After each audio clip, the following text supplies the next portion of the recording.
Hi, we are the Skwad system. We are a diagnosed D.I.D system. And this is our first ever video. Yay! Okay, we're very awkward, but if you are unaware of what D.I.D is and what any of this means, D.I.D is dissociative identity disorder, formerly known as multiple personality disorder. It's a real thing, and the name got changed years ago because it didn't accurately reflect what the disorder was. And I do have a little script thing here that I will be reading from because my brain be jumbled up. So yeah, this channel is just going to be about our everyday lives, but a little more in depth. We might do story times, we might do vlogs, we might do, you know, like, I don't know, whatever we feel like. And yeah, that's basically what we want this channel to be, is a way for us to share with the world our multiplicity and the things we go through, and hope that people don't feel as alone as we did. So yeah.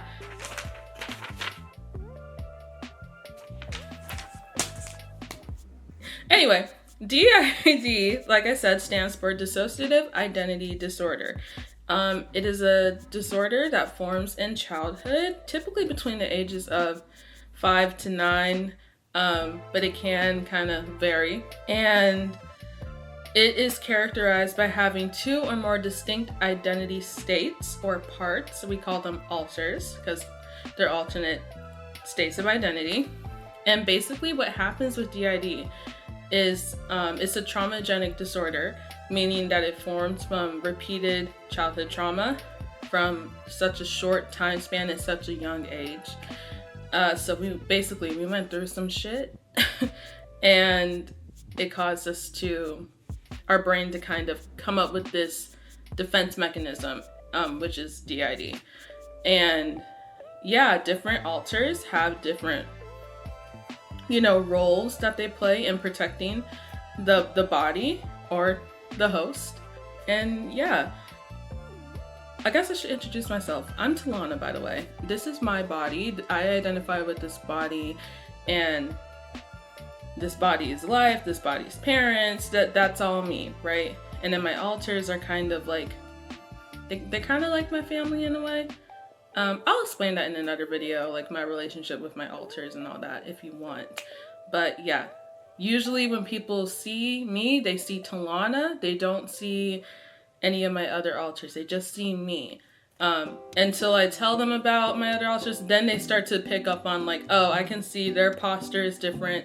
Anyway, we'll get into that later. Yeah, so some common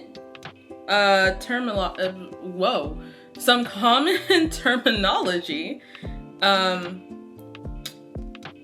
that is like common within D.I.D systems. Also, a system is one of them, which is basically just another word to say somebody with D.I.D. When you say system, you're encompassing the whole, the person and their alters, because they work as a system. They work together to get things done and to protect you. So that's what that is. And then I explained what alters and parts are. They're alternate states of identity. Now, fronting and co-fronting.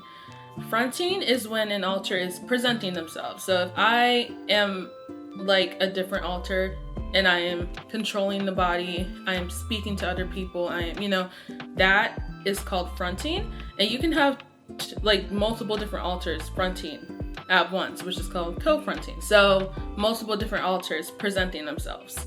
The next one I could say is headspace. This is a very common term. It means different things to different people, but for me and for I think a lot of people who are systems, headspace is like an area where alters can kind of observe what's going on within the brain. They can kind of see like what, like say like, I'll give an example. One of my alters is Kyler, and he does this a lot. He'll kind of come forward a bit, but not fully to where he's fronting, but he kind of comes in between this space in my mind where he comes to kind of check out what I'm doing and what's going on. It can also be like You might also hear the term co-conscious, or co-conscious, which is like where an alter is kind of in headspace and they're kind of watching what's going on. So headspace is the place that they kind of do that. For us, moving on to the next term, it is a place in between fronting and inner world. So the inner world, a lot of systems have this, not every system does, but a lot of them do. The inner world is a place where alters go when they are not in headspace and when they are not fronting. And our inner world for us is just a replica of the everyday life that we live, right? Or, well, the everyday world that we live in, I should say. So like in my inner world, or our inner world as a squad system, it's like, you know, we have all the countries, we have all of space, we have, you know, all the states in the United States. Everything is like pretty much the same. The only difference is what alters do in the inner world. That's really it for us. And I'm sure there's a reason for that. I couldn't tell you. I could like sit here and think about it. It might take like hours though, because I really couldn't tell you. And introjects, speaking of different alters and stuff like that, introjects are alters that are based off a specific source. This can be factual, which is a factive introject, or fictional, which is a fictive introject. So for example, this usually happens when the child who is going through all the trauma and experiences so much, they either, sometimes they might have an introject, like a factive, of somebody who was really protective of them and close to them and cared for them, or the complete opposite, someone who was not nice to them, someone who was horrible to them. They might develop that as an alter and as a way to kind of either find comfort or kind of control the trauma. I gotta be careful because YouTube, the trauma that they experience. Or they might watch fictional sources that do kind of the same thing. So like for me, we do have we have fictives. We do have fictives. And they're Marvel fictives. And I love Marvel, and I've always loved Marvel when I was younger. And that's a whole nother ballpark that I'm not going to get into in this video. They don't really front that much, but I do have alters. I do have fictives, Marvel fictives, and you know, it's because it was kind of like a way for me to feel like, I guess when I was younger, like I always wanted somebody to be a hero in my life in a way, and kind of like take me away from my emotional pain and stuff like that, and help me with that. I've always kind of had a attraction. I've always kind of had an attraction to like superheroes and superpowers and all that kind of stuff. So yeah, that is what fictives and factives are. And this brings me to my last thing I'll discuss in this intro video, is a big part of D.I.D, which is amnesia or emotional amnesia. Well, actually amnesia of all kinds, really. Now, for most systems, when their alters are fronting, they usually have amnesia between their alters, so they won't remember what that alter did, what they got up to, and when they front, it's kind of like a whoa, where am I, what's happening, right? Because they don't remember. Now, we used to be like this as a system. We used to have amnesia between alters, and we had no idea they were fronting, none of that. And then we got into therapy and worked on it, and now we just kind of have emotional amnesia. Like, we'll know an alter is upset, but we don't really feel that emotion sometimes, and we'll be like, oh well, it's like it's gone, right? If somebody is really upset and they're emotional and they're crying, another alter confront and be like, oh, okay, it's not that big of a deal. And sometimes it's the opposite. Sometimes you have what's called passive influence, which is where an alter can be close to front, and then the one who is actually fronting, so the alter in headspace, right? And then the one that's actually fronting, presenting themselves, will feel what that alter in headspace is feeling. And then it can come out of nowhere. It can be like, oh, whoa, why am I sad all of a sudden? Or why am I angry all of a sudden? Why am I anxious all of a sudden? And it's because another alter is kind of influencing that alter to feel that way. Not on purpose, most of the time, at least for my system. Not on purpose. It's just something that kind of happens. So, yeah.